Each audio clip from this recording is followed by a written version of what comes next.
Assalamualaikum warahmatullahi wabarakatuh. Selamat siang. Saya Maradin. Nomor induk mahasiswa 21070183. Program studi Ilmu Hukum, Fakultas Hukum. Baiklah, saya akan menjawab tugas UTS Al-Islam. Meringkas. Bab 1, hakikat ibadah. Konsep ibadah. Ibadah dalam Islam merupakan puncak dari perasaan tunduk dan patuh kepada Allah, dan klimaks dari perasaan yang merasakan kebesaran Allah sebagai tempat pengabdian diri. Ibadah juga merupakan tangga menyambung antara akhlak dan penciptanya. Ibadah secara bahasa berarti patuh, al-ta'ah, dan tunduk, al-qudlu. B. Ibadah madah dan ghairu madah. Mencari garis besar, ibadah terbagi dua, yaitu ibadah madah khusus, yaitu apa yang telah ditetapkan Allah akan perinciannya, tingkah dan cara-caranya yang tertentu. B. Ibadah ghairu madah umum adalah secara sesuatu yang dicintai dan diridhoi Allah, baik berupa perkataan maupun perbuatan, baik lahir maupun batin. C. Fungsi ibadah.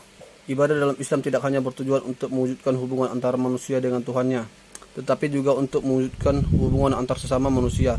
Islam mendorong manusia untuk beribadah kepada Allah dalam bentuk aspek kehidupan dan aktivitas, baik sebagai pribadi maupun sebagai bagian dari masyarakat.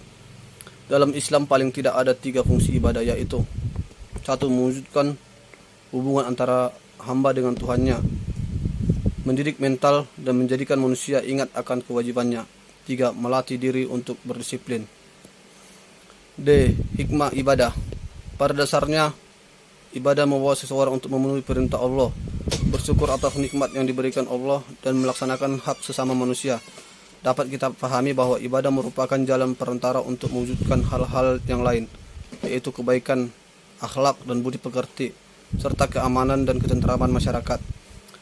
Secara rinci, hikmah menjalankan ibadah itu antara lain: terhindar dari syirik, memiliki ketakwaan, terhindar dari kemaksiatan, berjiwa sosial, tidak kikir, merasakan kebenaran Allah, terkabulnya doa-doa, memiliki kejujuran, berhati ikhlas, banyak saudara. E. Makna spiritual ibadah dan kehidupan sosial. Mencari makna spiritual ibadah bagi kehidupan sosial sebenarnya secara eksplisit ada pada masing-masing ibadah yang akan kita bahas pada pokok-pokok bahasan selanjutnya. Pada dasarnya, ibadah merupakan rangkaian ritual yang dilakukan manusia dalam rangka pengabdian dan kepatuhan kepada Sang Pencipta. Ibadah dalam Islam tidak hanya terbatas pada hubungan manusia dengan Allah semata, melainkan juga terhadap hubungan antara manusia dengan manusia lainnya, serta antara manusia dengan alam.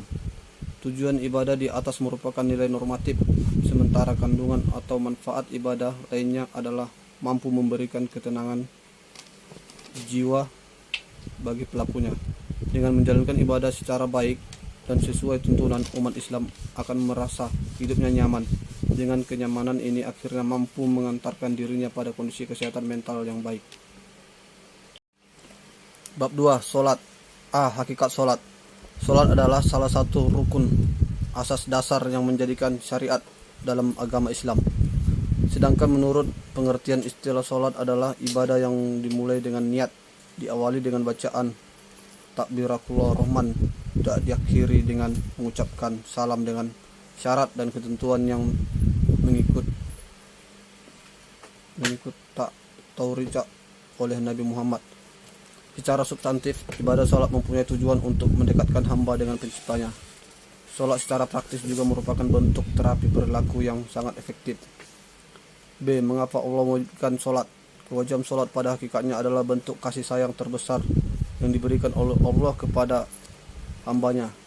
Salat dalam pandangan Islam telah dilakukan oleh para nabi sebelum diutusnya Nabi Muhammad Salawi. Salat 5 waktu yang ditetapkan oleh Allah antara lain subuh, zuhur, asar, maghrib, dan isya. C. Tujuan dan fungsi salat. Sebagaimana dijelaskan di atas bahwa salat pada hakikatnya adalah bentuk kasih sayang Allah kepada hambanya. Dengan demikian, maka diwajibkannya sholat pasti memiliki tujuan dan fungsinya yang penting. Secara substantif, ibadah sholat merupakan salah satu bentuk pengabdian manusia kepada Allah yang wajib dilakukan ketika manusia memahami perintah sholat secara utuh, maka manusia memahami sebuah manfaat atau hikmah sholat tersebut secara terinci. Berikut ini jelaskan beberapa tujuan ibadah sholat: mendekatkan diri dengan Allah, menjaga kesadaran dan pengabdian diri, motivasi dan terapi psikologis, memupuk rasa persamaan, persatuan dan persaudaraan, mencegah perbuatan keji dan munkar, menanamkan disiplin diri terhadap waktu, menolong memecahkan masalah. D. Akhlak dalam salat. Akhlak adalah dimensi kepribadian yang komprehensif pada diri manusia. Adapun nilai-nilai pendidikan akhlak yang terkandung dalam gerakan sholat diantaranya jujur, amanah, bertanggung jawab, menjaga kesucian, malu, berani, menepati janji, menjauhi semua yang diharamkan oleh Allah, serta berbuat baik kepada sesama.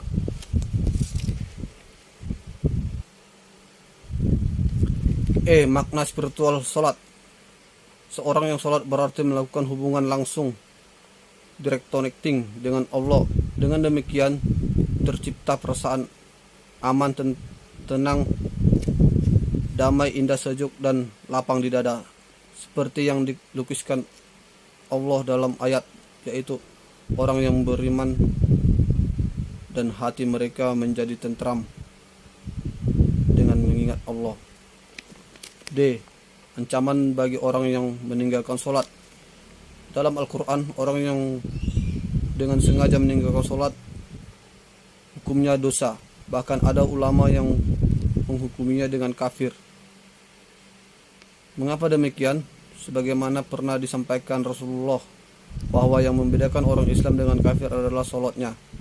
Berdasarkan hal ini, maka para ulama menetapkan bahwa orang yang dengan sengaja meninggalkan sholat bisa dihukumi dengan kafir. Bab 3. Puasa. Hakikat puasa.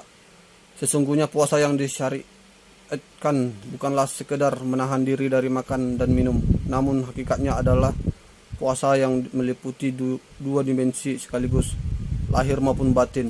Puasa memiliki 3 tingkatan: puasa umum, puasa khusus, dan puasa super khusus.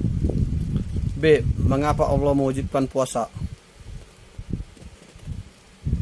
Lalu kenapa setiap muslim wajib berpuasa?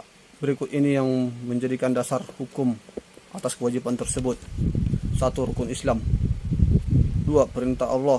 3. Tolak ukur keimanan. 4. Bulan penuh ampunan. 5. Dibukakan pintu surga. 6. Dijauhkan dari neraka. 7. Bulan penuh berkah. 8. Bulan bersejarah. 9. Malam Lailatul Qadar. 10. Pahala yang berlipat ganda. 11. Membuat tubuh sehat. 12. Lebih sabar dan menjauhkan diri dari maksiat. C. Tujuan dan fungsi puasa. Puasa difungsikan sebagai latihan mengendalikan syahwat, sebab syahwat sangat mudah dikendalikan dalam kondisi lapar. Pada saat lapar, pikiran manusia hanya tertuju pada makan dan minum. Melalui ibadah puasa, manusia bisa merasakan kelaparan dan haus yang dirasakan oleh orang-orang miskin, sehingga dengan perasaan tersebut mereka terdorong untuk memperbanyak sedekah. D. Hikmah puasa. 1. Menggapai derajat takwa. 2. Hikmah dibalik meninggalkan syahwat dan kesenangan dunia. 3. Mulai beranjak menjadi lebih baik. 4. Kesempatan untuk saling berkasih sayang dengan si miskin dan merasakan penderitaan mereka.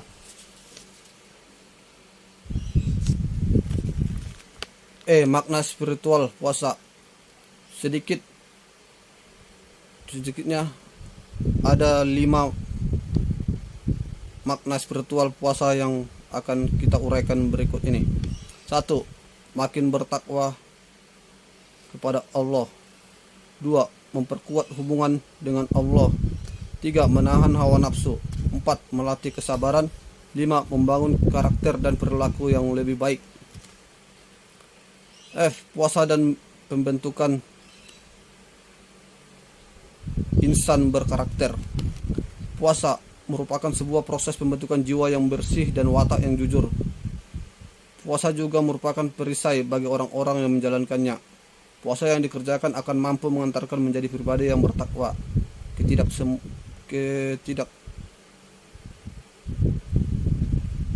Ketika semua aturan yang ada dalam puasa dipatuhi dengan sebaik-baiknya.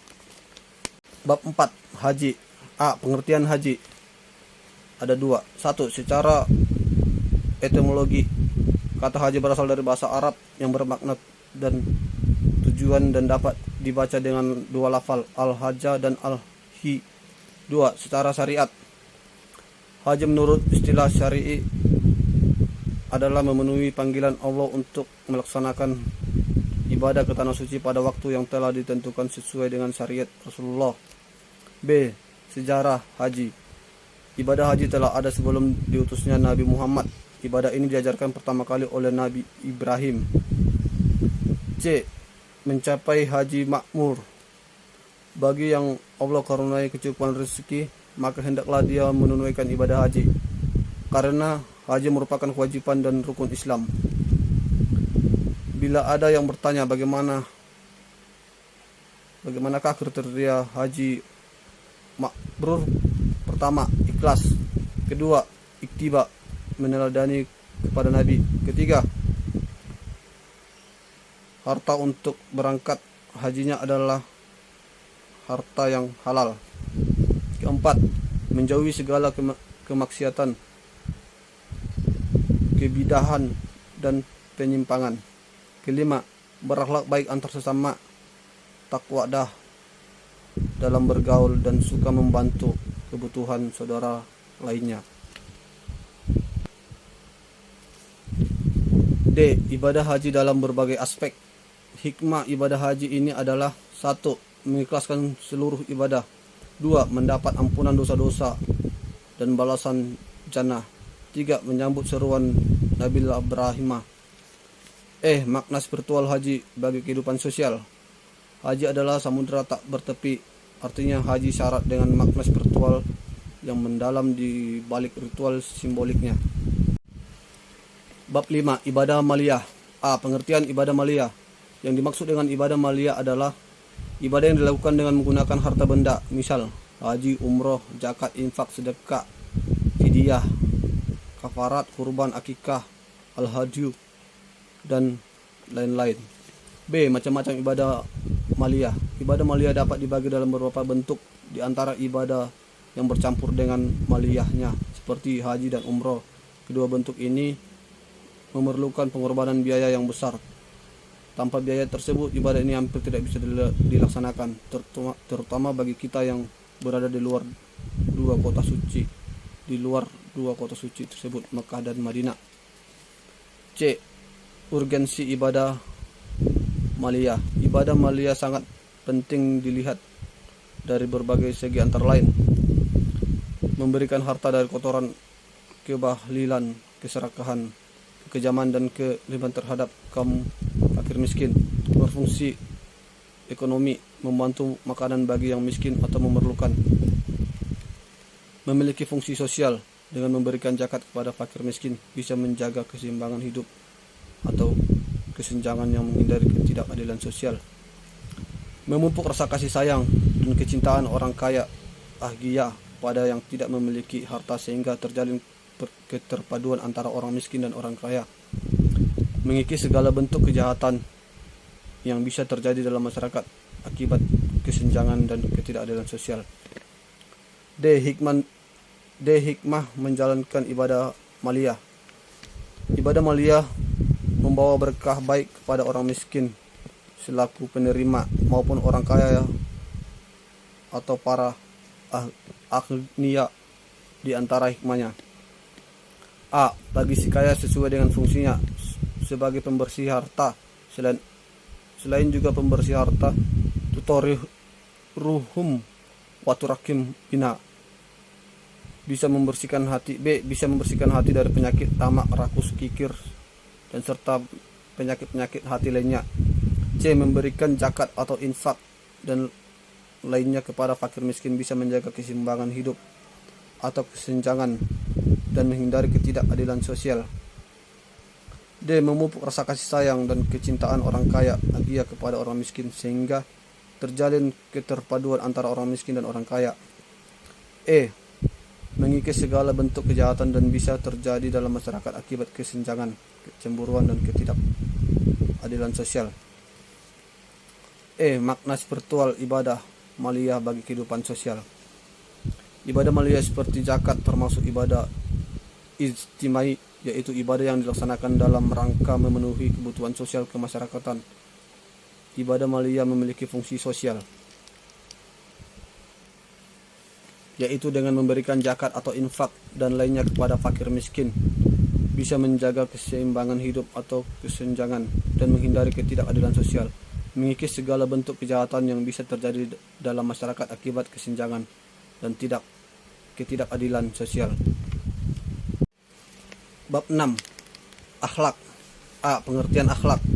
Akhlak diartikan juga sikap yang melahirkan perbuatan atau perilaku tingkah laku, mungkin baik, mungkin buruk, timbul dengan sendirinya tanpa dipikir-pikir atau ditimbang berulang-ulang karena perbuatan itu telah menjadi kebiasaan baginya. B. Perbedaan dan persamaan antara akhlak, etika, dan moral. Budi pekerti, peragai, tingkah laku, dan tabiat adalah kata yang sering kita dengar dan kita ucapkan dalam kehidupan sehari-hari, dan kita juga mengetahui maknanya. C. Sumber akhlak dalam Islam. Akhlak orang-orang muslim bersumber dari Al-Quran, Al-Karim, dan hadis Nabi yang sahih. Oleh karena itu, akhlak manusia tidak ada yang keluar dari dua sumber tersebut. D. Tujuan seseorang berakhlak mulia. Tujuan seseorang muslim berakhlak adalah untuk mendapatkan ridho dari Allah. Tidak pantas seorang muslim berakhlak dengan tujuan untuk dipuji oleh orang lain, karena hal itu termasuk riyah. Begitu juga tidak pantas bagi seseorang berakhlak dengan tujuan untuk mencari materi saja. Islam senantiasa mengajarkan persatuan dan saling menyayangi, tolong menolong, dan mewariskan cinta kebaikan dengan sesama. Dari hal-hal yang berhubungan dengan berbuat baik kepada kedua orang tua, anak, istri, saudara-saudara, tetangga, seluruh umat Islam, bahkan selain orang Islam. Islam senantiasa mengajak orang Islam untuk mengisi dirinya dengan akhlak-akhlak mulia dan hidup dengan akhlak-akhlak tersebut. E. Pentingnya berakhlak mulia. Kasih sayang akan muncul setelah tujuan dari akhlak itu terwujud. Terhadap beberapa dalil yang menunjukkan betapa pentingnya akhlak, karena akhlak akan mengantarkan seseorang bahagia di dunia dan di akhirat. D. Akhlak sebagai modal sosial bagi keberhasilan hidup seseorang. Muhammad Iqbal menjelaskan bahwa untuk mencapai martabat manusia sempurna, manusia harus memiliki syarat-syarat sebagai berikut. 1. Isyqa muhabbat, artinya kecintaan yang sangat mendalam kepada Allah yang akan melahirkan rasa kasih sayang terhadap makhluk-makhluknya. 2. Saja'ah, artinya keberanian yang tertanam di dalam pribadi seseorang sehingga berani beramar ma'ruf nahi munkar. 3. Fakir, artinya orang yang memiliki pendirian yang teguh dan perwira sehingga mempunyai rasa kemandirian yang tinggi, tidak suka tergantung kepada orang lain. 4. Tasamuh, toleransi, artinya semangat tenggang rasa yang ditebarkan di antar sesama manusia sehingga mencegah terjadinya konflik yang berkepanjangan. 5. Kasbi halal, artinya usaha-usaha yang sesuai dengan ketentuan agama atau halal. 6. Kreatif, artinya selalu mencari hal-hal baru untuk meningkatkan kualitas kehidupan. Baiklah, itulah ringkasan tugas UTS Al-Islam. Saya akhiri. Wassalamualaikum warahmatullahi wabarakatuh. Selamat siang. Saya Maraden mengucapkan terima kasih.